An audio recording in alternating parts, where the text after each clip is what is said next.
I'm now being joined by Barnaby Edwards. Barnaby, you are the principal operator of the Daleks on Doctor Who. I am. I can only apologise for the number of alien races and Earth people that I have destroyed over the years.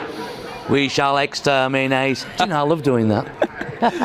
It's one of the great things, I think, because the Daleks is partly the external design of them and how amazing they look when you look at them, but also the voice is such a key part of it. I remember from a kid, going around the playground and stuff like that, and you'd hear exterminate the whole time as you went in the play. And now, from being a kid who was massively into Doctor Who, I now work on the programme, which is And you privilege. don't do the voice in the Dalek, do you? No, very occasionally on set, because all of the alien voices in Doctor Who are done by one actor called Nicholas Briggs, who does the Daleks and the Cybermen and the Jadoon and the Nestine consciousness and the Zygons. He does and the Ice Warriors. He does all of those voices.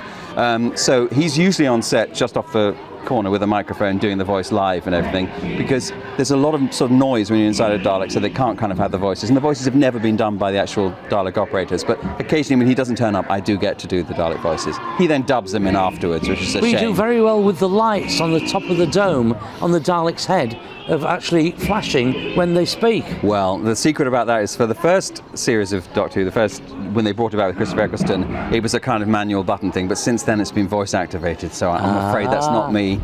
When you have to learn to drive a car, you take a test. Now, I don't suppose there's anything like that for a Dalek, is there? Well, there is now, basically, because when they brought it back, there was only one Dalek in the first Christopher Eccleston Dalek story called Dalek, and that was me. And then when they started bringing more Daleks on board, I give them boot camps.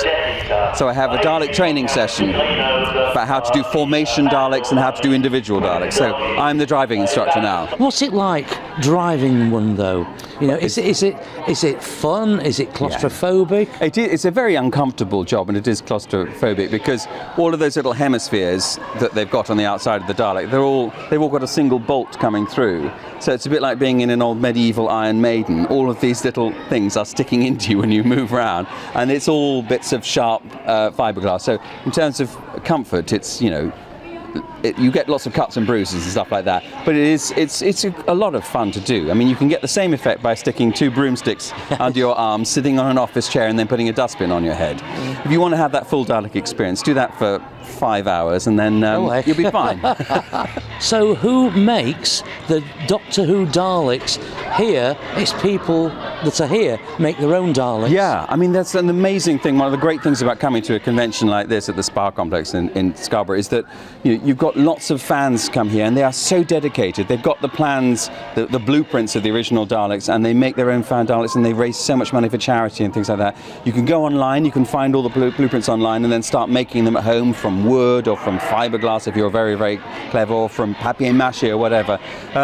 The actual ones on the show are all made by the BBC props department, and are sort of kind of built to last, so they're sort of zhushed up for each episode that we bring them back for and everything. But fans are making amazing Daleks. The guys who got here are called the Sons of Skaro, and they go around raising money for charity with their Daleks, but they've all made them themselves and from their own blueprints. How many Daleks are there at the BBC? Because when you see it on Doctor Who, there looks to be dozens or hundreds of them at times, but I don't suppose there will be that many. Well, when we first started out, there was just one, and then they built two more, so we only had three, and they did clever camera tricks to make us look like there were lots of Daleks. So the three of us would come through one door, and they'd keep the camera locked off, and then the three of us come through another door, and the three of us come through another door, and then when they composited the picture together, it looked like 9 Daleks to come through, but there were only ever 3 of us. But now they've sort of kind of over the years built more and more Daleks, so I think we've probably got about 10 or 12 Daleks